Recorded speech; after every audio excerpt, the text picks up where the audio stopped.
परिषद कार्यालय छत्रपती संभाजीनगर या ठिकाणी मी सरपंच म्हणून आलेलो नाही, तर माझ्या गावातल्या महिलांचा आवाज म्हणून या ठिकाणी आलेलो आहे।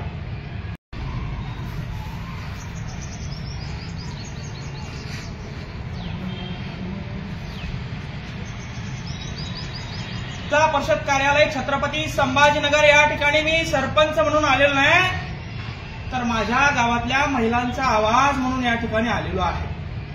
माझ्या गावातील महिला आहेत, त्यांना 2-2 किलोमीटर पाणी डोक्यावर आणावं लागतं, प्यायला पाणी नाही।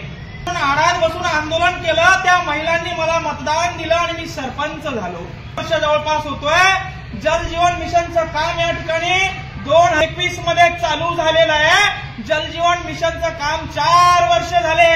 त्या छड्या आणल्या, पाईप आणले, रोडमध्ये दाबून टाकले, ते पाईप सडायला आले, मात्र मिशनचं काम अजून पूर्ण झालेलं नाही। 4 वर्ष झाले जल जीवन मिशनचं उद्घाटन झालं, लाखाचं इस्टिमेट तयार केलं बघा मित्र।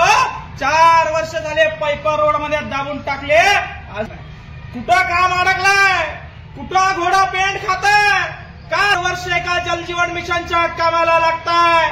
पूर्ण तालुक्यात जिल्ह्यामध्ये ही अवस्था आहे आणि माझ्या गावाची अवस्था सांगण्यासाठी माझ्या गावाच्या लेडीजच्या माध्यमातून, महिलांच्या माध्यमातून शिव विकास मीना त्यांच्यापर्यंत माझ्या गावातील महिलांचा कांत पोहोचा। मंत्री देवेंद्र फडणवीस, तुम्ही म्हणता लाडकी बहीण आहे, तुमच्या लाडक्या बहिणीला जल जीवन मिशन मध्ये पाणी प्यायलंय। 4 वर्ष झाले, अधिकारी लक्ष देईना, टक्केवारी घेतली का काय असं वाटायला लागलंय। माझ्या गावातल्या मला महिला विचारता, तर भाऊ तुला सरपंच केलं, तू आम्हाला प्यायला पाणी का अजून दिलं नाही? 3 वर्ष झाले तुला सरपंच केलं, डोक्यावर पाणी आणावं लागतंय, खांद्यावरचं खांद्यावर आणलं होतं, पण 3 वर्ष झाले जल जीवन मिशनचं काम चालू आहे, अजून काम पूर्ण झालं नाही। यांच्या सीओनच्या, डिप्टी सीओनच्या, वाघमारेंच्या आणि जे इंजिनियर आहे त्यांच्या ताटाखाली काहीतरी वडगणं लावले असतील, म्हणून हे कामं थांबलेले असतील। आणि ही वस्तुस्थिती पूर्ण महाराष्ट्रात आहे आणि म्हणून सीओला विनंती आहे, हे इस्टिमेट आहे जल जीवन मिशनचं 1,80,00,000 इस्टिमेट आहे।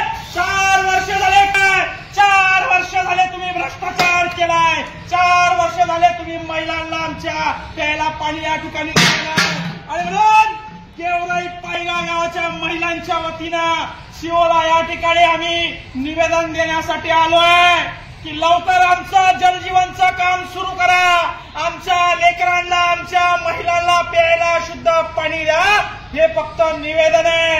तुम्हाला हात जोडून विनंती आहे, 2-2.5 वर्ष झाले शब्दपूर्ती केली नाही, त्याचं कारण असं ठेकेदारानं काम कंप्लीट केलं नाही। ठेकेदाराची अवकात नव्हती काम कंप्लीट करायची, तर काम घेतलं कशाला? शासन बजेट देत नाही म्हणताय, मुख्यमंत्री लाडक्या बहिणीला डोक्यावर पाणी आणायला लावतोय। आणि म्हणून महिलांच्या विकास मीना जे सीओ आहे जिल्हा परिषदच्या IAS अधिकारी, त्यांना विनंती करण्यासाठी आलोय की पूर्ण महाराष्ट्राची वस्तुस्थिती जी आहे, पूर्ण संभाजीनगर जिल्ह्याची वस्तुस्थिती आहे, पूर्ण फुलंब्री तालुक्याची वस्तुस्थिती आहे, मला त्याच्याशी काही घ्यायचं नाही। माझ्या गावात 2020 साली तुम्ही उद्घाटन केलं जल जीवन मिशनचं।